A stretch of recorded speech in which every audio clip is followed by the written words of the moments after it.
Peace and blessings, everyone, and welcome to IG Live with Michael V Beckwith and India.arie. We're going to have her on in just a second, and just want you to know that obviously where you are is the potential for everything great. That you've arrived here on the planet at this time in human history to unleash the power that's locked and loaded within you. That you didn't come here to get anything. The world doesn't have anything for you. You have everything for the world. When you realize that, when you contemplate that, when you pray from that, when you meditate from that, the acquisitive appetite that leads to addiction begins to cease, and you start to live from the overflow. That is everything that's within you. You being at the very center of the cosmos begins to not only flow from you, but it also creates opportunities and possibilities for the dynamic good that is within you.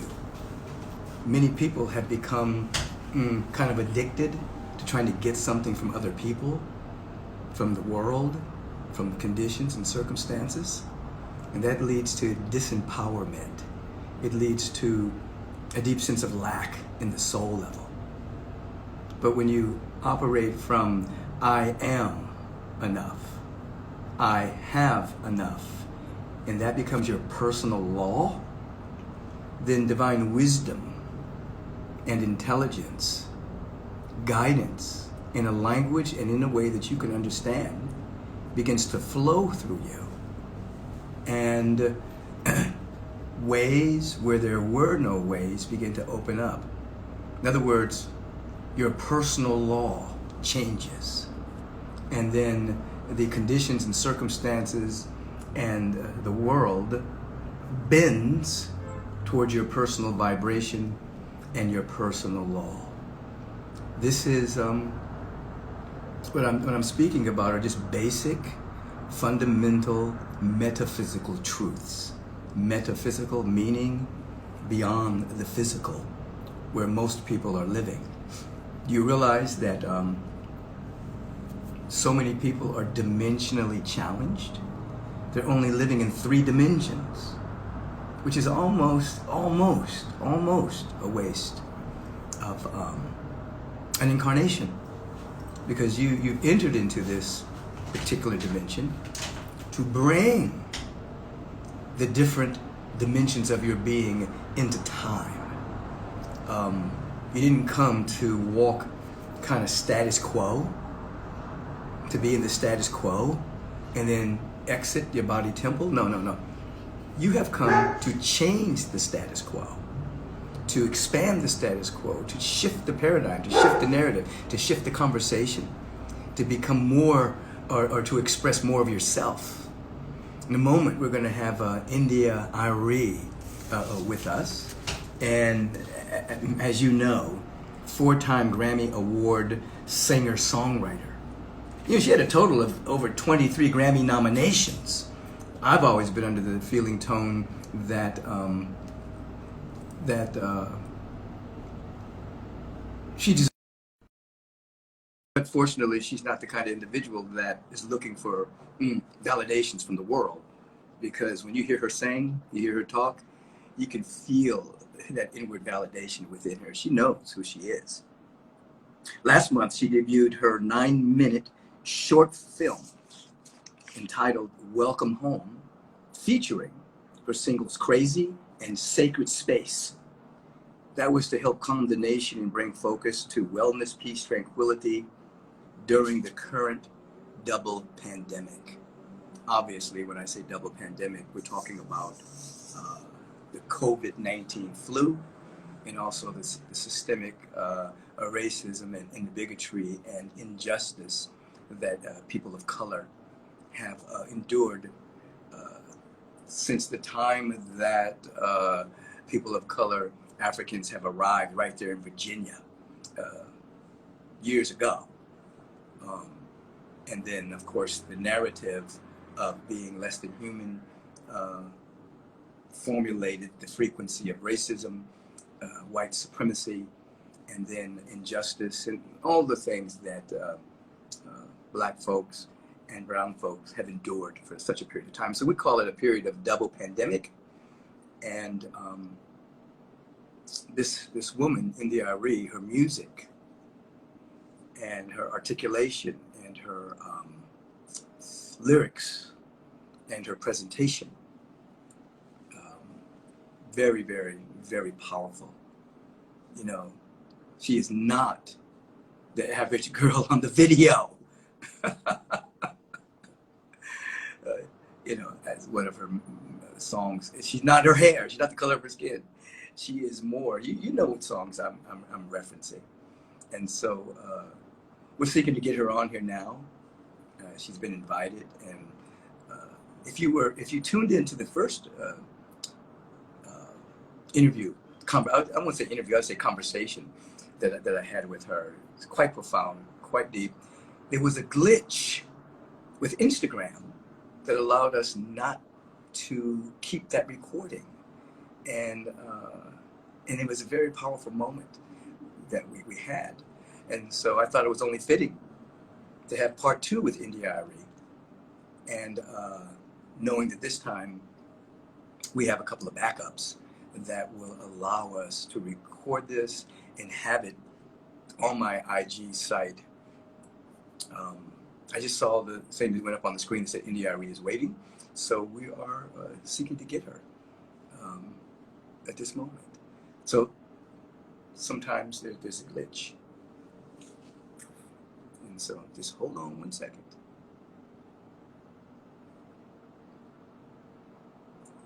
There's a request, viewers.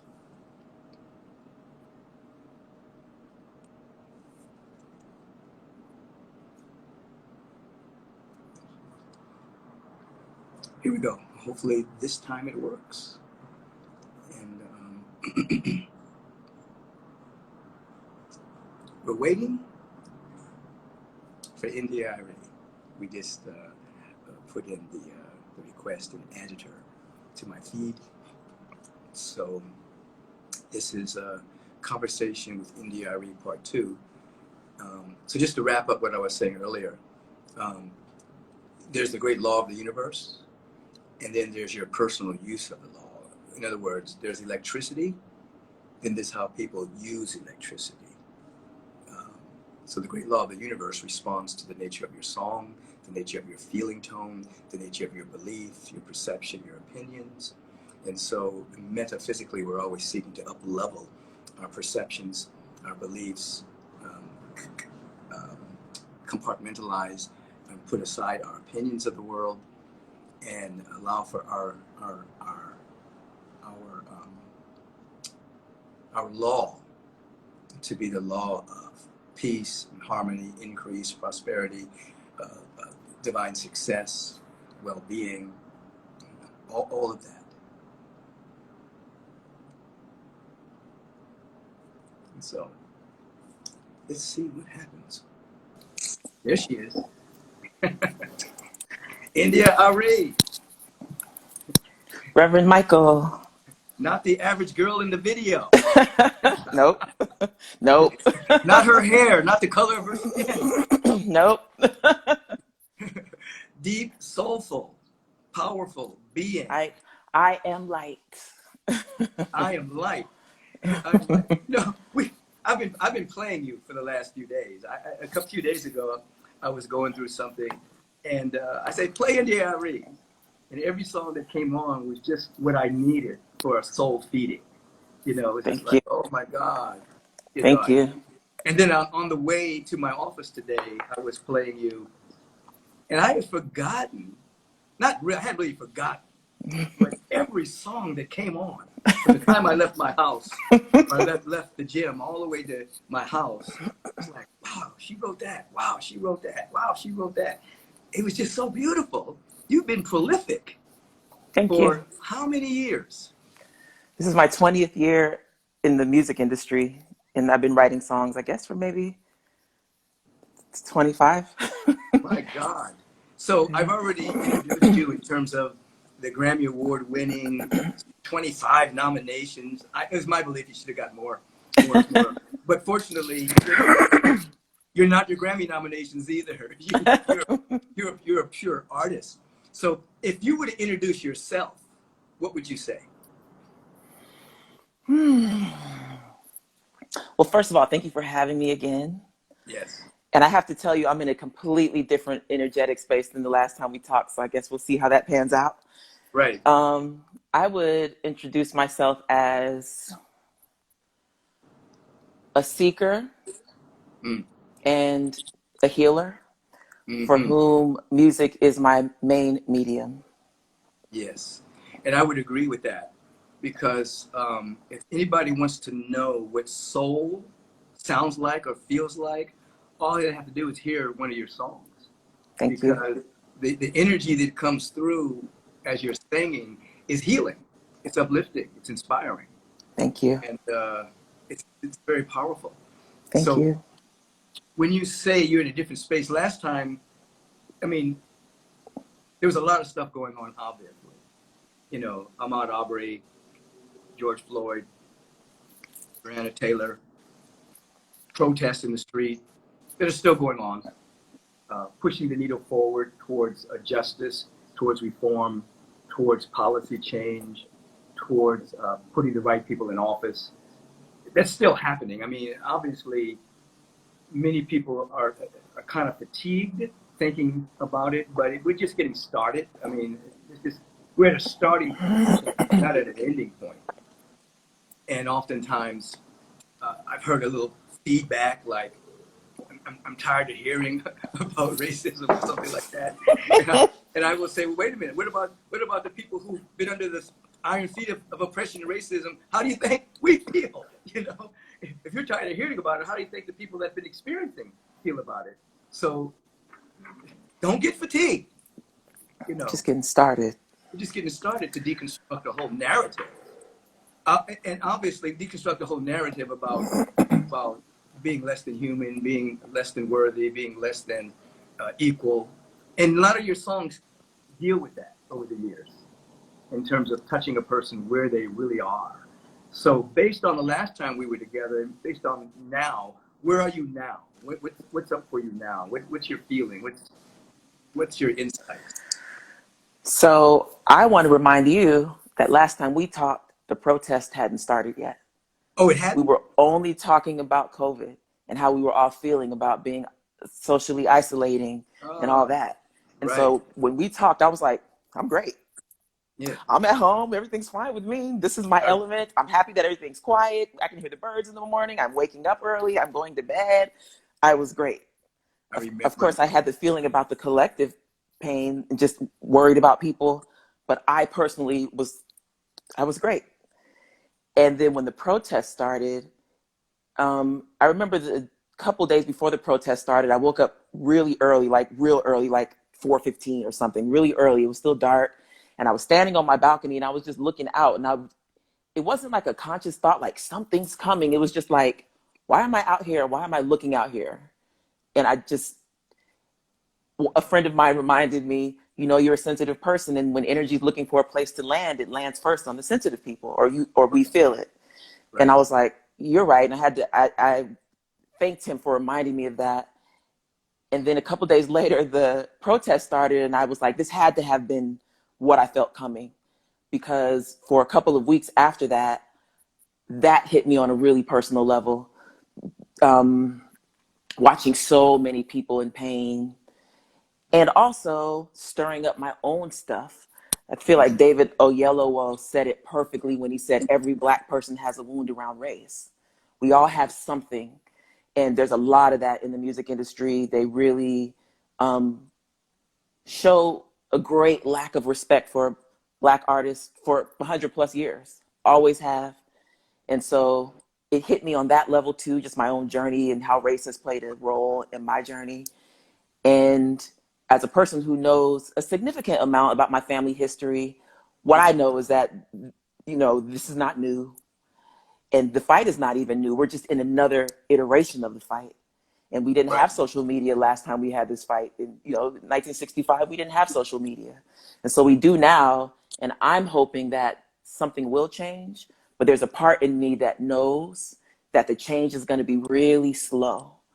And what's been, because brick by brick is how you build anything. And what's been sitting heavy on me is that every person's wound around race is coming up.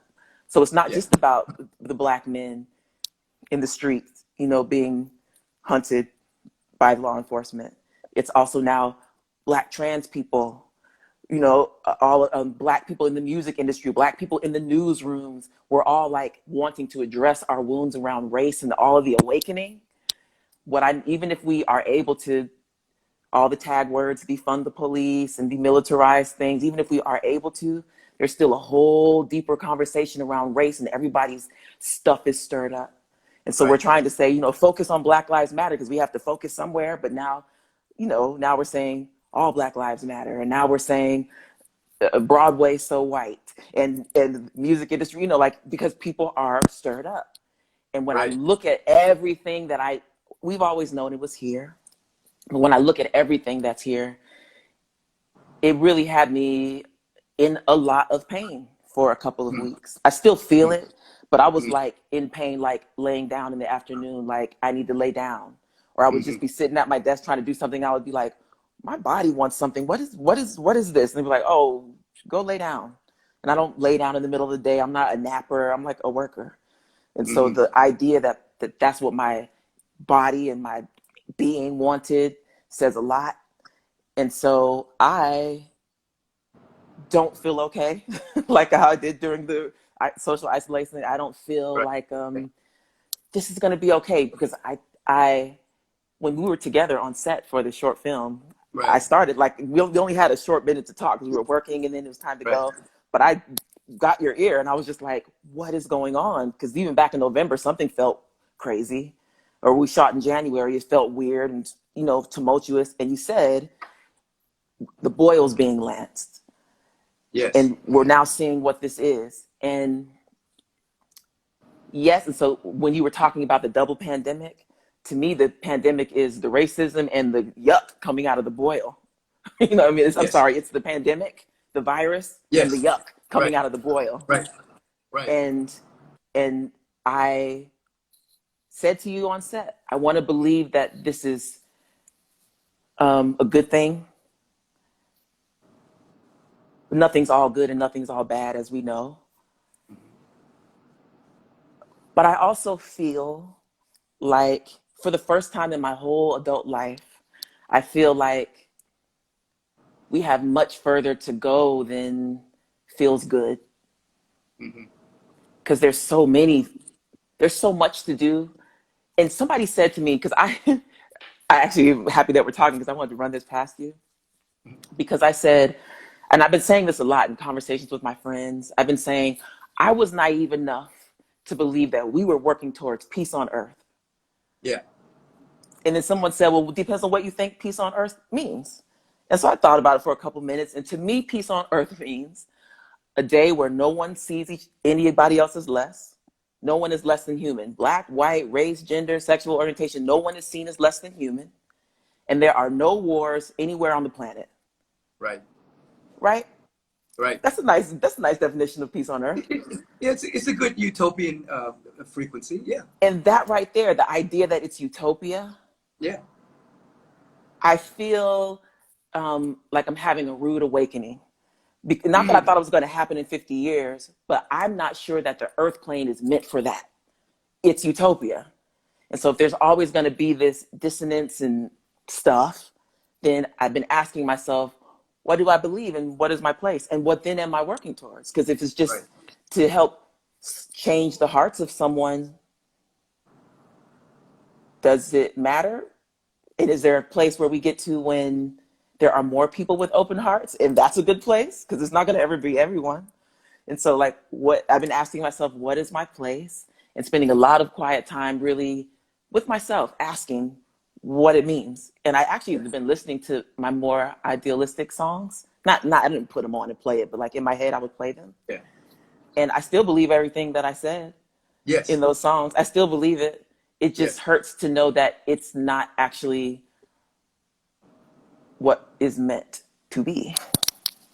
Well, let me weigh in on this on two levels. One, Earth is a school. And on Earth, there's every stage and state of consciousness, from the animalistic all the way to avatar and mystics, all there. And so people have a tendency to gravitate towards whatever their frequency is to learn their particular lesson, to rise up in consciousness. So a part of what you're saying is true. There's dissonance, there's polarity, there's positive, negative, all of that's happening on the Earth plane. However, there is progress happening. You know, you go back hundreds of years up to present moment, there's been an evolution in consciousness in many areas of life because of who? Because of the idealist. Because of, I like to say, you talked about maybe you were too naive. I wouldn't put yourself down for that. I would say that we have to be consciously naive. Not just naive, but consciously naive, to actually believe we're making a difference, to actually believe that we can have peace on earth, actually believe that everyone can have all of their needs met, that justice can prevail, because to not do that, and it doesn't take courage to resign oneself to the status quo. It actually takes courage to say, you know what, this is going to be difficult because the status quo is entrenched. But I'm going to keep working anyway. I'm consciously naive enough to know that I'm going to make a difference. And that, I believe, is why the needle is being pushed towards progress. Because there's been people consciously naive that they can take down apartheid, that they could take down segregation, that they could change the laws, that they could have black people vote, that they can have women vote, that women can be equal to men, that black men can be equal to white men. People were idealistic enough to actually think that's possible. And so I think we're in the same kind of situation. And the thing about it is, as I said in terms of lifting the veil, we can see better the negativity. It's not that things have gotten worse. We can see it more clearly. You know, it's like, it's now, as you were saying earlier, it's a part of our conversation, whereas before it wasn't polite conversation. You know, you know, I was with a few people the other day, and we were just noticing how normal it was that we all had, as you said earlier, we all have race wounds within us. But we just noticed how normal it was for everybody in the room. Everybody had stories. Every black person in the room had stories about being disenfranchised, being fired, not being hired, being talked about, being lied about, stopped by the police. Whatever it was, there was not one person in the room that didn't have that experience, and it had normalized itself within us on how to deal with it. You know, some people deal with it one way, some people deal with it another way. But I think now it's like, it's okay for people to say, that's how we've been living. We've been surviving with this all the time. And now that it's up, there's a possibility of a sea change. Particularly now, even you have your mass media acknowledging it. Not that they're going to stay on the course for any length of time, but so I want you to stay naive, but I want you to stay consciously naive. So there's resignation. I give up. This is never going to change. What I do doesn't make a difference. That's resignation. There's no courage in resigning oneself. And then I'm consciously naive enough to know that this is going to be hard. And as I've been saying recently, it's not a sprint. It's not even a marathon. It's a way of life. That this is how we have to live our life. Because there's no ending, there's no finish line in our lifetime. We're planting seeds for the next generation and the next generation to keep lifting the frequency and the vibration of the planet. So just as I was listening to your songs for the last couple of days and it gave me an uplift, you got to keep doing what you're doing.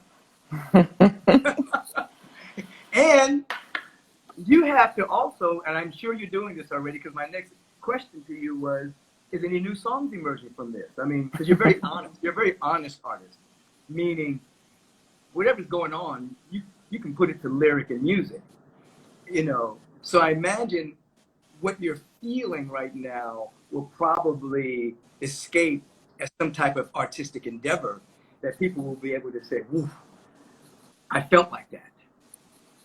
And then you'll have another song that deals with how you came out of that. Oh, there's my inspiration, you know. So, is anything percolating, or are you just taking the nap, just simmering right now? You said so much, but there's one piece that I just have to say, that when we were saying, because last time we talked about this, we said there's no finish line in our lifetime. Yeah. And what I'm awakening to is that there is no finish line. This is the work. This is what it means to be human. This is it. Right. There's always going to be something. And so when I ask where I can best serve, it's a new conversation, because I really thought, no, we're working towards peace on earth. That's it. That's the finish line, is what we're trying to do. And so I would sing songs from that place. Like, how can I change the hearts of as many people as possible so that they can start seeing each other as equal, basically. And they can love themselves enough to love themselves. They can love other people. And so even when I say that, that's still what I want to do. I also have been asking, what's the more specific space where I can best serve? And I don't have an answer to that yet, but I come from a long lineage of activists. And so I've been thinking about my grandmother, Ernestine McMullen, a lot, who taught herself everything she needed to know about the government, became a drug abuse counselor. She was born in 1933 in the South, basically had no education, had 8 children by the time she was 27, but still was a drug abuse counselor, was running the whole center by the time she retired, helped people get, like, all kind of drug addicts and low income families get their government justice. What do they call it? Government. The government, when you go to the government, social services? Yes, get the social services for a lot of people in her area in Lansing, Michigan. Yeah. So she was running it. She was a super delegate when she passed away. And so I think about her a lot. She ran for Congress. Like, I think about her a lot these days, because I'm like, so what part of that is time to awaken in me? Yeah. What part of it? And one of the things I'm learning, and have known for a long time, but am maturing out of and into something else, is being overly diplomatic. That's one of the things I've done for most of my life. I've been overly diplomatic and a lot of times too nice, and seeking harmony at all costs. And sometimes it's time to argue. Sometimes it's time to yell. Sometimes it's time to tell people how you really feel and try to work it out. You can't just seek harmony. You can't just hold things in. I can't just be overly diplomatic all the time. And so seeking balance with what it means to be a fighter and a peacemaker in myself. It's not everybody's journey, but it's mine. And so when to answer your question about the songs, I haven't been writing songs.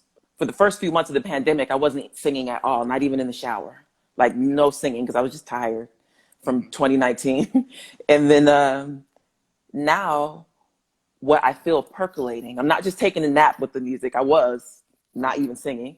Now what I feel percolating is asking myself what it looks like when I allow my shadow side to express herself through music.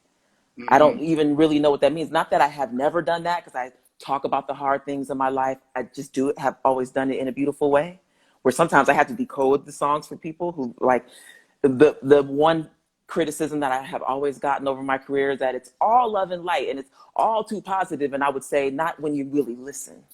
And so sometimes I have to decode the songs for people.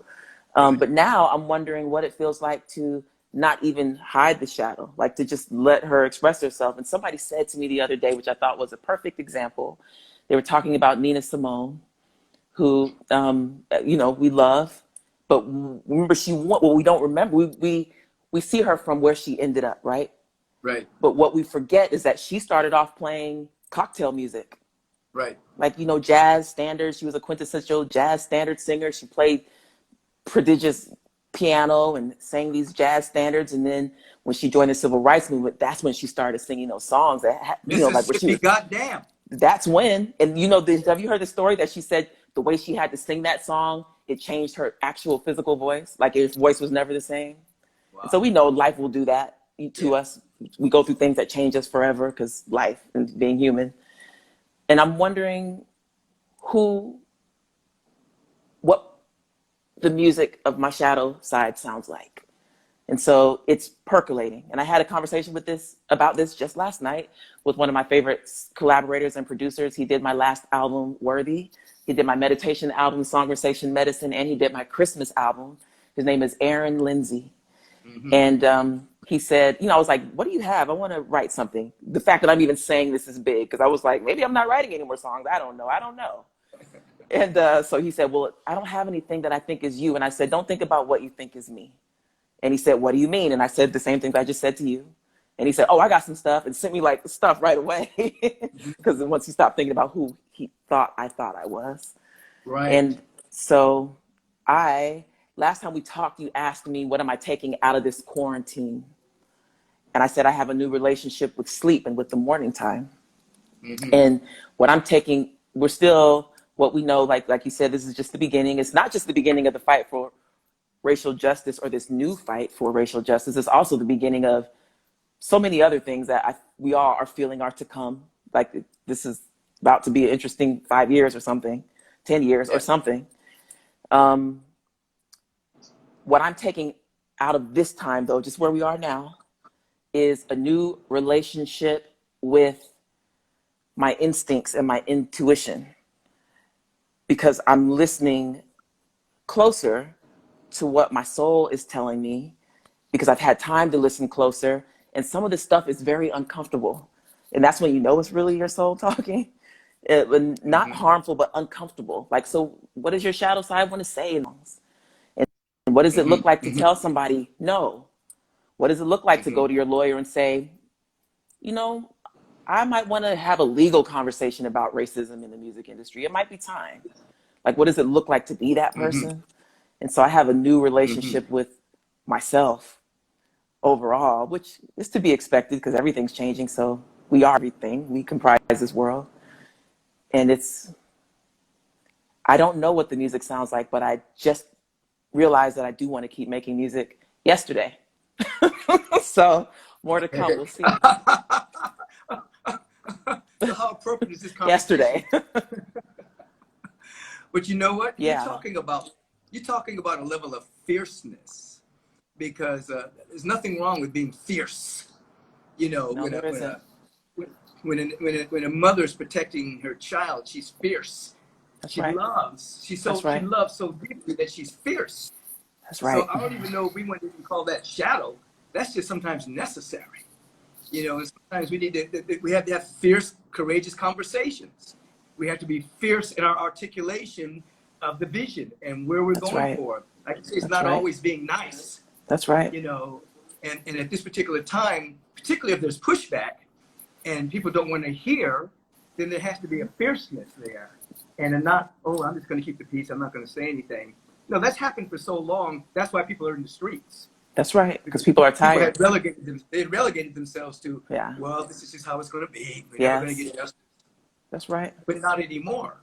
Yeah. And I think that what the COVID situation did, and I talked about this recently at Agape, was that the bonus of COVID was that we had no distractions. There was no basketball, there was no football, there was no baseball, there was no movies, there was no restaurants, there was no bars. And so people had to actually sit and see this man be publicly executed.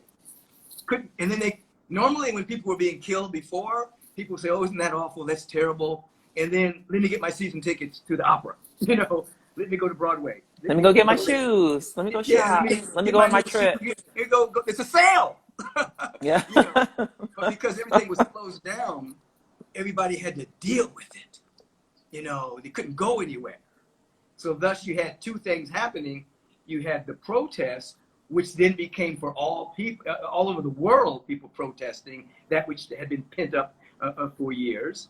And then you had people, sincere people, actually asking, how am I participating in this? Am I really a purveyor of white privilege? What is it? And people, sincere people were saying, I want to know. So you had people listening for the first time in a long time, and then you had people that were pent up, finally having a fierce voice.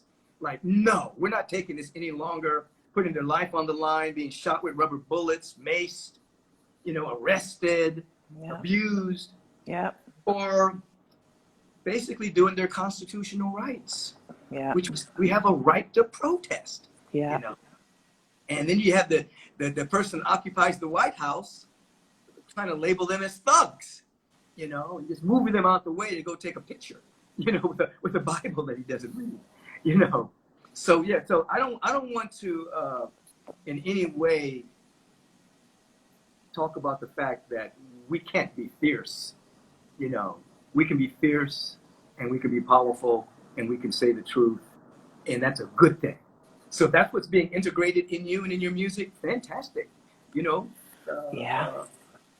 on the vibration of Nina Simone. Why not? She's always been with me. I think that I'm also being pulled in two directions because I'm dealing with my disappointment in humanity and my own growth. And so it's like, we've been trying to say this. We've been trying to say this. We've been trying to change the shape of people's hearts. We've been trying to say we don't have to go here. It doesn't have to go this way. We've been trying. And it still has to go here. People still have to lose eyes in the street just to say everybody wants to be treated as human. Right. And so my disappointment around that too, not just that things haven't changed, but also that the yuck coming out of the boil is so much, and even though we were trying to set a new vibration, we've been trying, a lot of people that you spent their whole life. My grandmother was trying to set a new vibration. That's what we all were trying to do. And so getting over my own personal disappointment and also growing into a fiercer woman, human being is a lot. I have a lot happening inside, and I like it actually. I'm comfortable in like intense emotional space. It's part of your wholeness. Yeah. Mm-hmm. I would say I am whole. Yeah. The way maybe just a little out of balance, but I do think I am whole. Yeah. Sometimes you have to go to a certain extreme in order to balance back. It's like a person who's not, I'm not talking about you, but sometimes if a person is not in touch with their emotions, they've atrophied, then when they do come up, they come up very, very massive. Or if a person has been very emotional, then sometimes they have to go to the other extreme and be quiet and just listen. That's me. Mm-hmm. Until there's a proper order of things. Yeah. Now, I've been teaching also that a lot of what we're witnessing is because people have been praying and meditating and visioning. Yeah. It's like the field has been seeded with possibility, and the prayer, meditation, that's not a neutral, sweet little thing. That when a person goes into real prayer, like your grandmother probably did, like Fannie Lou Hamer did, you know what I mean? Like Harriet Tubman did. When you go into a deep prayer, that's powerful. It's not just, I'm praying to God, I hope everything is okay. But it's not that kind, but an actual commitment to having an encounter with the presence of God. Things change. First of all, they change in the person. And then the field is seeded with that power. And I think over the last 30 or 40 years, there's been so many people that's come into meditation and prayer and the sacred that it seeded the field. So this had to happen. So when you had the field meeting the fatigue of black people and brown people and trans people and LGBTQ people, me then having the spark plug and seeing somebody killed in front of us, when all three of those things met, you had an implosion and an explosion. So I don't want people to think that your grandmother sitting with her Bible, not just your grandmother, but the perennial weak grandmothers and shaman and meditators sitting by their altar is palliative. It's not, that's power. When you combine it with the fatigue, you combine it with the spark plugs that we've seen recently, bam, there's an opening. So this is not the antithesis of peace. It's actually, I think, the birth of peace. Because if you got a fever, you got a boil, that stuff has to come out, And so I've been saying, hey, it's coming out because of the spiritual work we've been doing. That's right. Yeah. That's right. So it's a good thing. I mean, you said that to me, and I didn't fully get it until just now. Yeah. Because when I think of my personal explosion, right, it makes me remember what you just said. Like, we want people to be awake. We want people to be mad. Okay. That's right. That's right. That's right. Yeah. I was reading something by Dr. Howard Thurman that I read to the congregation a couple of weeks ago. He was talking about this Canadian doctor that deals with foot manipulation. And this man brought his daughter to see the man, and he did the manipulation, and he manipulated the foot, and she screamed with pain. And everybody in the waiting room was like a little nervous about it. And one guy approaches the father and says, "Hey, I'm so sorry about your daughter." He says, No, you don't understand. When we brought her here 2 weeks ago, she couldn't feel anything. Now she feels the pain, which means life is there. So in the same way, all this stuff that's going on the planet means life is finally, lethargy, apathy is dissolving, and life is happening. People are in the streets. People are trying to do policy change, reform, taking down statues of racist, bigoted people. Life is happening, And even though the old paradigm is looking at it as negative, oh, look at this, they're tearing down statues. We love these statues. They shouldn't do this, But the old paradigm never gives up without a fight. And so life is happening. And though it doesn't look peaceful, I think it's the rise of peace. That's energy. It's energy. When you look at the death of a caterpillar, that's not peaceful. It's nasty. It becomes a liquid. It dies to itself. And then you have the birth of the butterfly. But you have to go through that nasty stage, that, ooh, what's going on here? You know what I mean? And so I love your fierceness. I love my fierceness. I think it's necessary right now. It doesn't get rid of the love. The love is still here. Love is here. I love, and I love to love. I love humanity. I love the people that I meet. I love people that don't even like me. You know what I'm saying? I'm perfecting my loving. I know people who talk about me bad. I know people who gossip about me bad. I love them. I mean, I perfected that muscle. But at the same time, it doesn't. I think sometimes I'm too nice. So I'm examining that whole thing that you are. And sometimes you got to call a thing a thing. in order for transformation to occur. This is a little bit random, a little bit. But when I first came to Agape, I was going to the healing center to get my skin worked on. I was living in California for a year. It felt like 5 years. It was too much for me. And my face was breaking out, and you came to say hi to me at the healing center. And so I came to the bookstore, and I asked someone in the bookstore, like, what should I get? And they said, this Howard Thurman book, get this. And that was the first time I really knew who he was. Wow. And recently I watched his, that must have been 2002 or something like that. And recently I watched the Howard Thurman documentary on PBS. And it reminded me of something so important.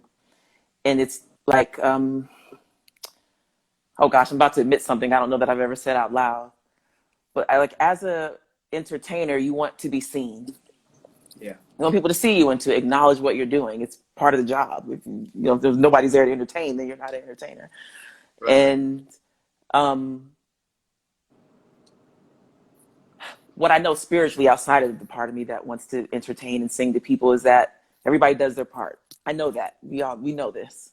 Right. And so when I was looking at the difference in the journey between Howard Thurman and Martin Luther King, and that he's someone whose name I didn't know until 2002, and I grew up knowing who MLK was my whole life.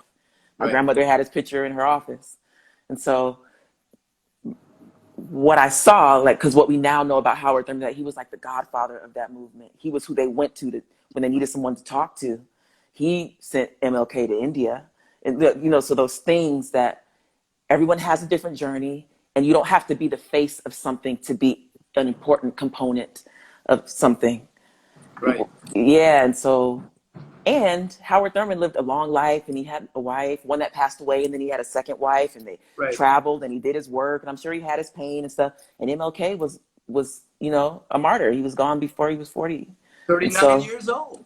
And so learning to sit and be at peace with my own journey and just be at peace with what I don't know and not need to know is also what I'm coming to, because whoever listens, who doesn't, but also knowing that everybody's not supposed to listen to me. I'm just doing what I do, and I'm learning to remember when I'm in my sacred space and I'm writing the songs, I don't think about anybody else or what they're going to think, or I had to train myself out of that early. After my first album, I was like, well, how do you, but I got past that. I don't even do that. I go into my sacred space and I do my work. But then once it's out, trying to market something and let everybody know it's out, and I have a new album coming out and all that stuff, it's so hard. It's like unnatural.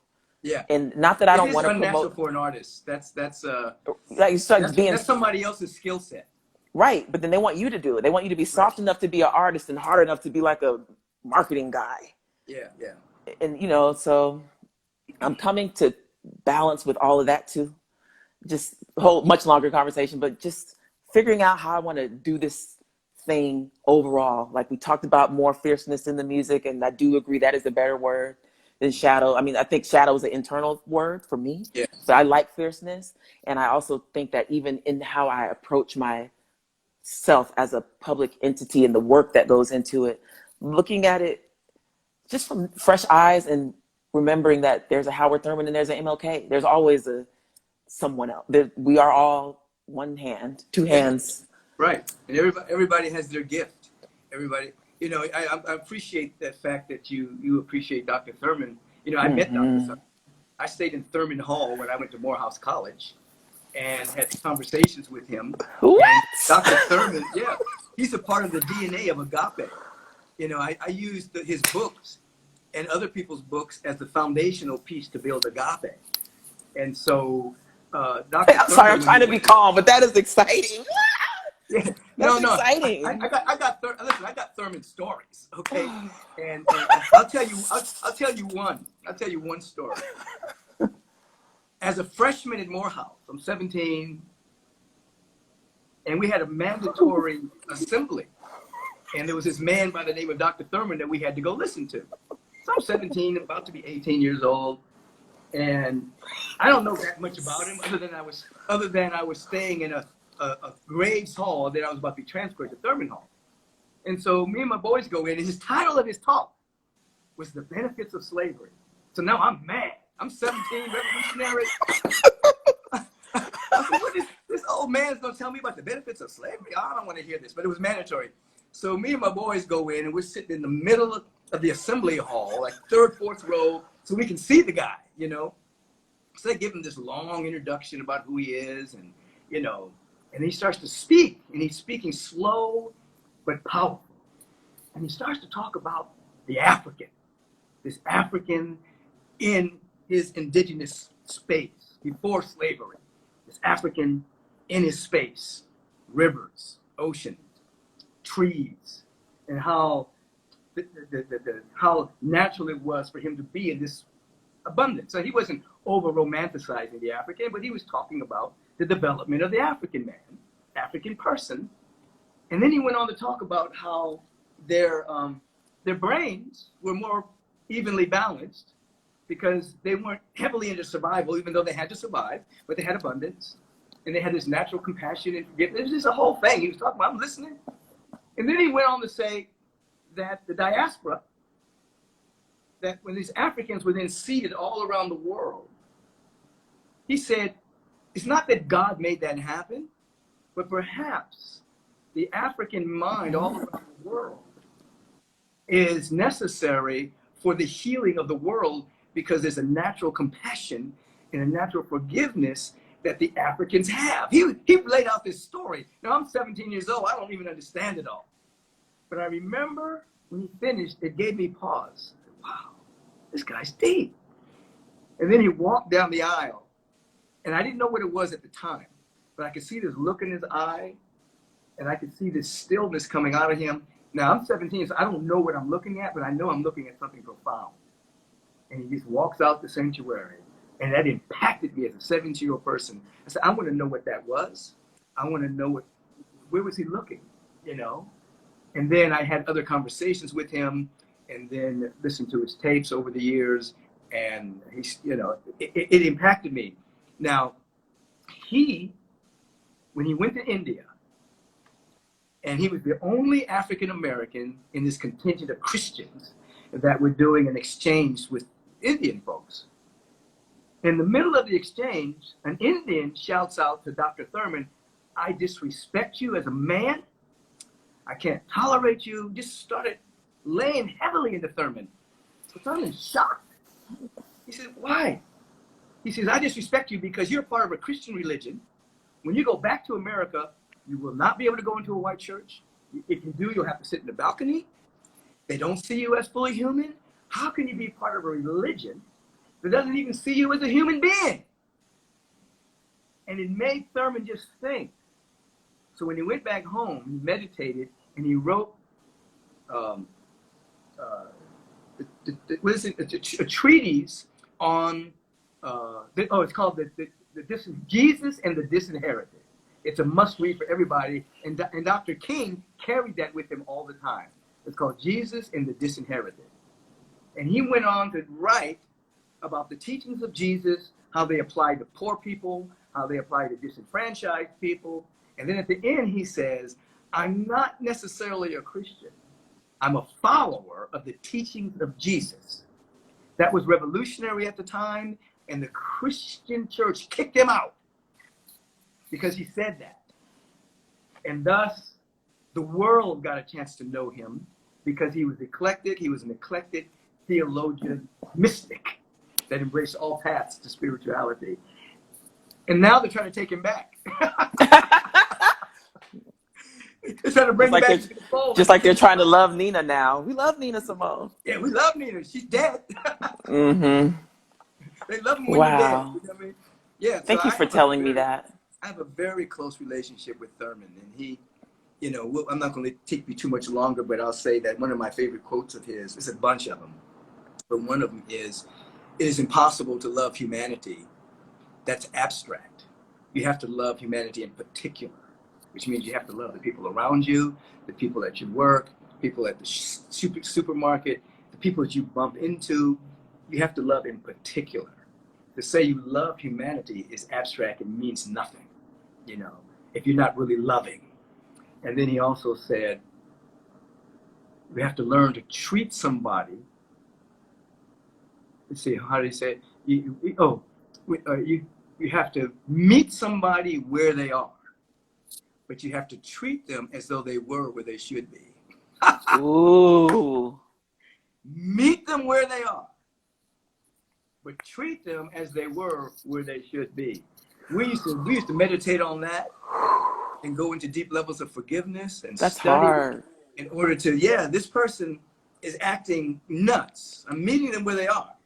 But in my consciousness, I've got to treat them as though they were a son or daughter of God, you know.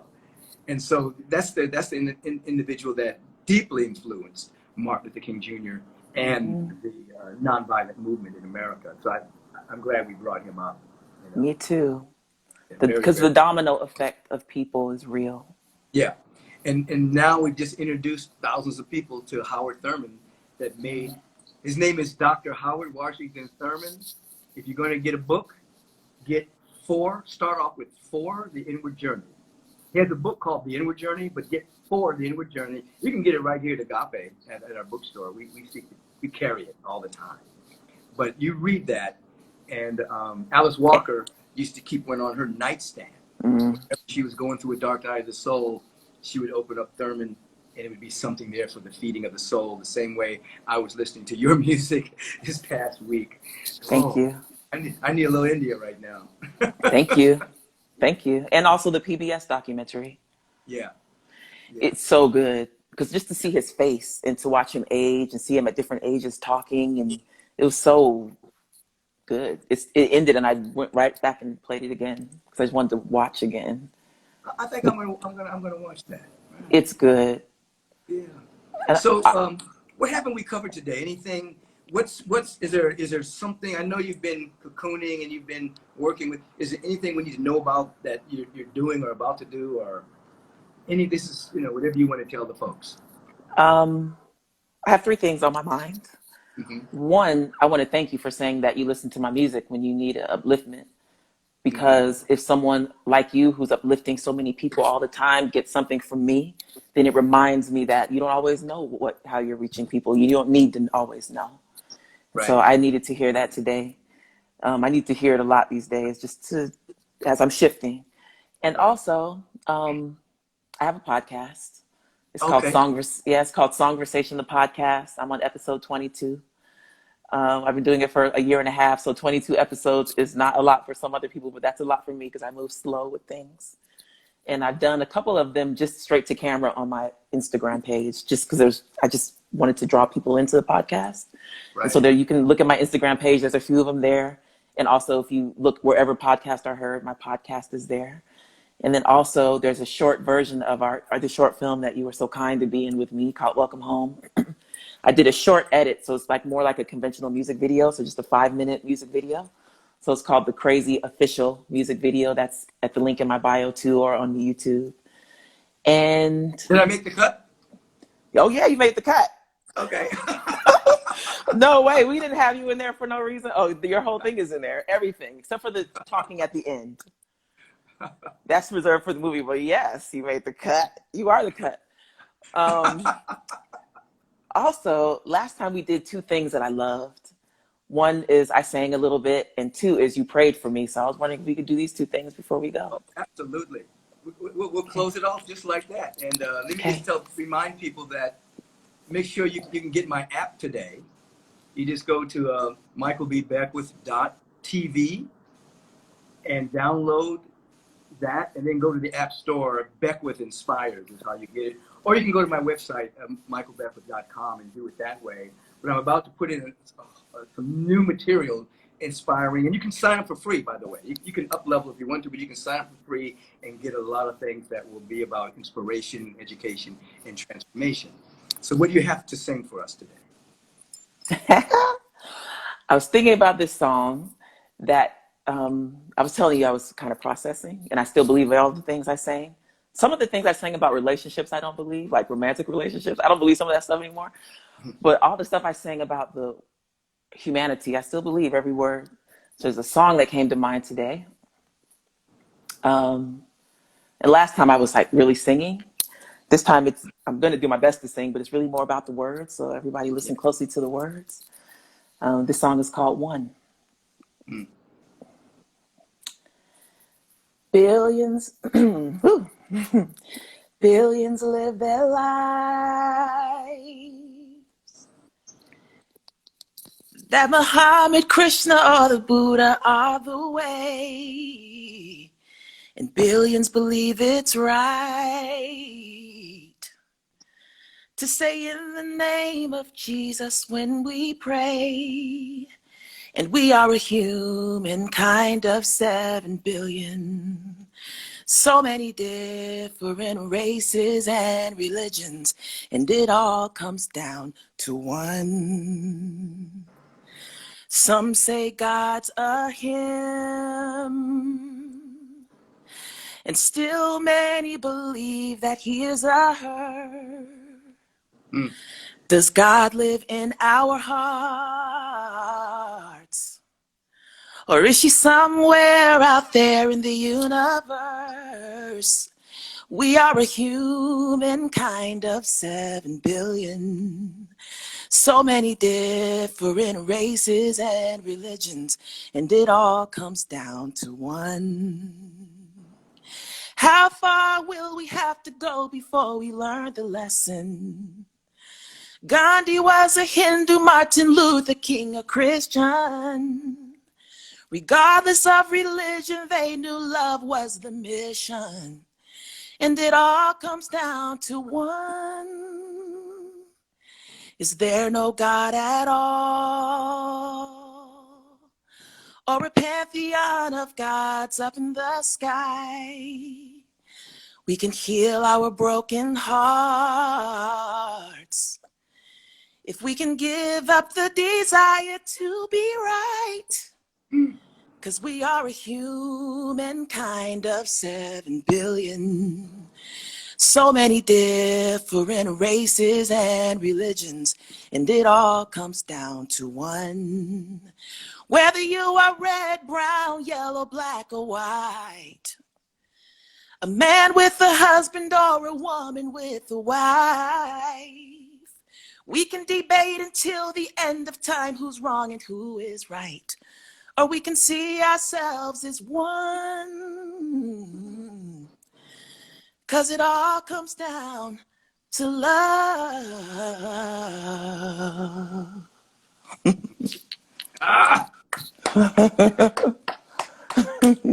It all comes down to love. Thank you. That's beautiful. The song was so appropriate to our conversation. Thank you.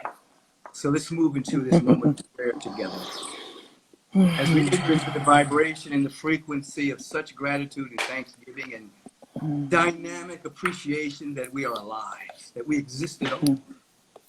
We begin to be so grateful and so thankful, not based on conditions, not based on circumstances, not based on situations, not based on people, places, or things, but grateful simply because we are alive and that we are the very image and likeness and substance of God Almighty, God all beauty, God all joy, God all intelligence, God all that there truly is. In this moment of gratitude, there's a powerful recognition that the presence is everywhere in its fullness. It is from this awareness that I come into absolute alignment with the presence of God, knowing that the word that I'm speaking is its law, naming this day magnificent to the tearing down of the seeming stronghold of negativity and allowing for the full flowering of infinite spirit to reveal itself as a dynamic peace, a dynamic love, a dynamic wholeness, a dynamic well-being for India.arie, for Michael V Beckwith, and for the entire human race. That is, we're touching and agreeing and being lifted into the rarefied atmosphere of absolute truth.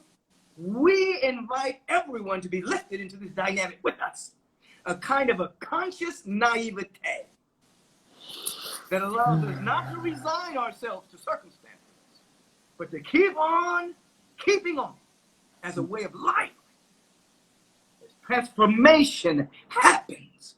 Oh, I embrace India at this moment. So grateful for her to be with us today, knowing that she's buoyed up by the spirit of the living God and a guidance and a peace and a dynamic safety and well-being and success and love reign supreme in her life right this moment.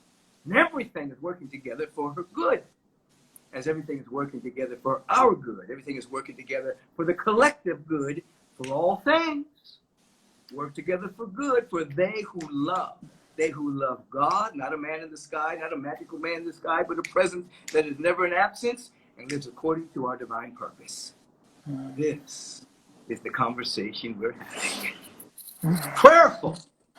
It's dynamic. It's real. Therefore, I can say something wonderful is happening.